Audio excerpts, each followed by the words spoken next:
Alright, welcome back to SouFLoTV again, everybody. It is your host with the most. Just go ahead and hit that subscribe button, please, and I hope you enjoy listening this podcast, listening style. It is being recorded as I am on the road, taking a road trip. I'm driving, but I still feel the need to talk to you about this because it came across my mind. Dating and being in a relationship with someone who is much older or much younger than you are. So let's talk about an age difference in dating. A principle for me is this: anything beyond 10 years apart, there are going to be problems. And the more years after 10 years, the more the problems. For instance, 15 years, more problems. 20 years, way more problems. Here's the reason. So I know that a lot of people are going to say, I've seen relationships where it works when the man is much older than the female, and I'm here to tell you that I've seen them too. But the only time I've seen that actually work is in people who are not Westerners or are not Western minded. Like, for instance, people from the Philippines. This is customary for them. People that are Asian, Japanese, Chinese, Indian. This is customary for them, and they will make it work. You see, in their culture, there is no such thing as just meeting someone and falling in love. They don't marry for love. They marry for a long list of different things. Love is not one of them. I want you to think about that.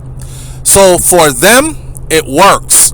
You will have a woman who is coming from a lower socioeconomic standpoint, lower socioeconomic circle. Her family is dirt poor or not so much well-to-do financially, and there's a guy that is interested in her, and he is from a well-off family. However, the poor girl is beautiful, right?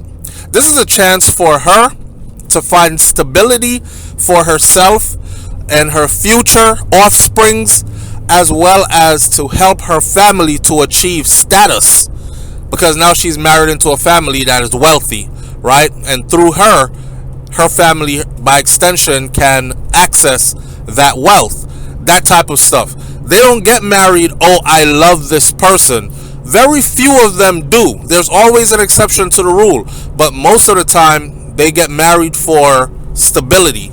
They don't get married for looks either. They don't get married because, oh my God, he is just so fine, or she is just so sexy. Those are not things that are on their list. It is mostly stability and a connection of the soul is what they go for, right? So with that part, in Western world, it's much different. The things we go for in Western world, we go for looks. We go for financial standpoint. If somebody has a lot of money and they can help you out of a certain situation, then it might be wise to be that person's girlfriend or boyfriend. Date a guy because he has a nice car and he has a nice home.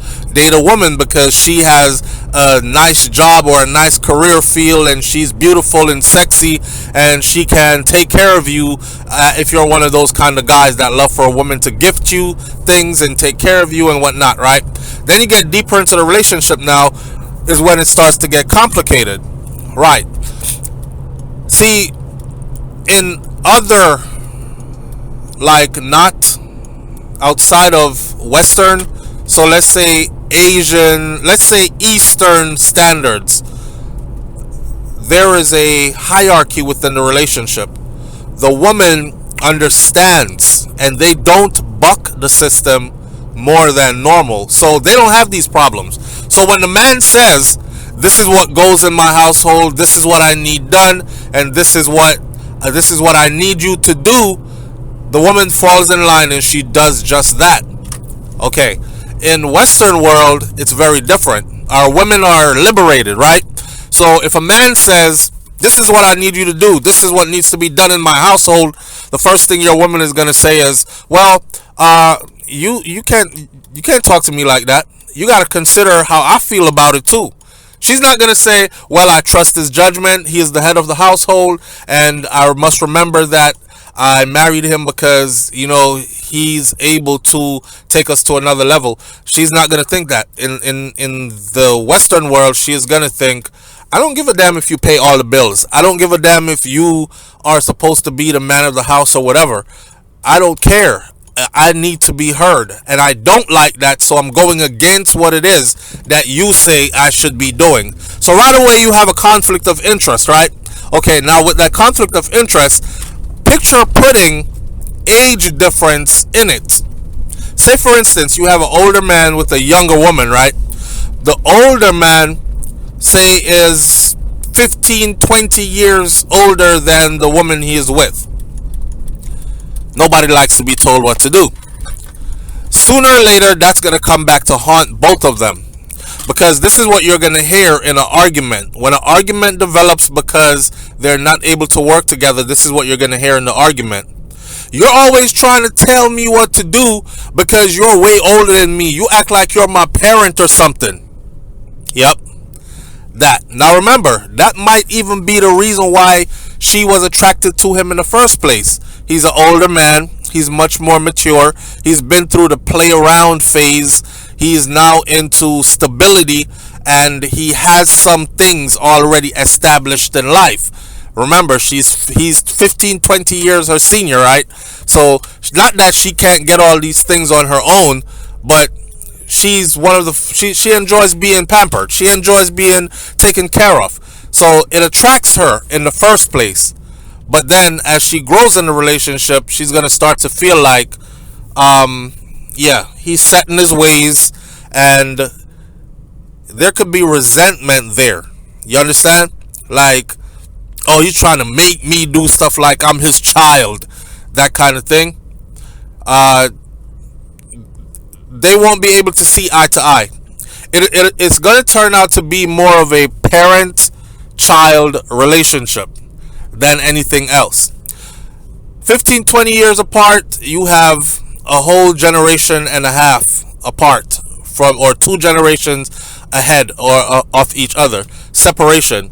So they're going to have a different outlook on life.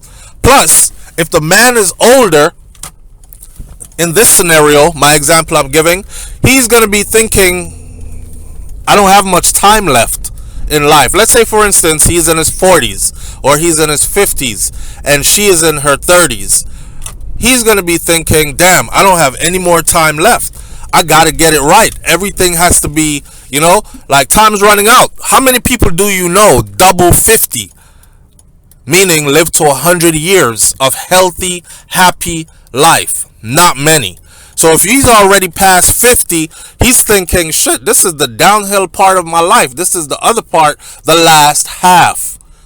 Now you have somebody who is not seeing life that way. So nothing that is looked at as urgent to him is going to be urgent to her.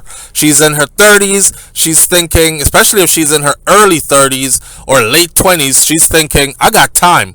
I could make mistakes. If this relationship doesn't work out, it's cool. I could go on and find somebody else and do it all over again. I got years. He's 50. I got 30 years or 25 years or 20 years to be where he's at. So if this doesn't work out, you understand what I'm saying? The view of how the relationship is supposed to be and where they are at in life is going to be completely different from each other's. And because of that also, they're going to always clash. The way how things are done. He's from an older generation, so he's probably thinking more stability, like clean my house up, stay inside, relax, go to sleep, get some rest, watch movies on the couch. She's thinking more like, man, that's for old people, and I'm going to do that when I'm old. But right now, I'm still pretty young, so I want to go party. I want to go to a club every now and then. I want to go out to dinner. I want to go out to wherever. I want to go find stuff to do outside. In that age, people in the 50s and 40s, late 40s especially, people at that age, if they didn't have a group of friends already, by the time they get to that age group, they usually become loners. They don't usually go picking up a bunch of new friends in their 40s and 50s or whatever. So she's still young again, and she is out socializing, and she is making friends, and she is having her own friend group, and he is not into all that. So you can see where the difference would come in. Not to mention, the biggest part that you should never skip over is this part right here. It will turn into a parent-child relationship, because the older person will always feel the need to tell the younger person about life from their experience. And because they've experienced it, it's going to seem like, man, you know it all. Or you think you know it all, right? And you're talking from experience. And that's how the younger person could possibly receive it. Like, you think you know it all. You think because you're older than me, you can talk to me like I'm a child, or you can, and it ends up being that way. And for that, they'll always be fighting. Also, that's just how it's going to turn out. So having a relationship with a person who is much older and much younger, where there's a big age difference in a relationship, those are some of the things that I think will, let me just put it this way.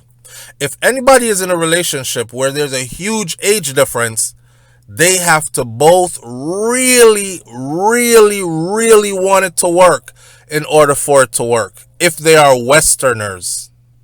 But if they're from the East, then, you know, we've seen those happen many times before.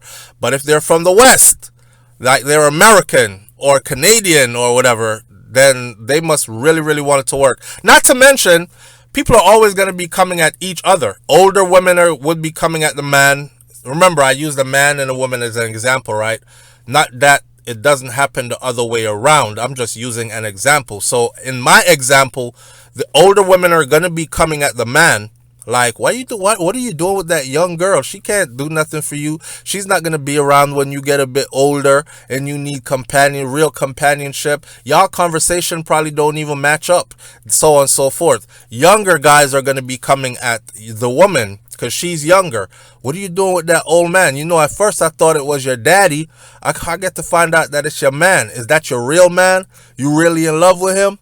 Is that your sugar daddy? And don't think that people ain't pressing both partners. There are women at work that's pressing the man, and there are guys at work that's pressing the woman, or online, social media.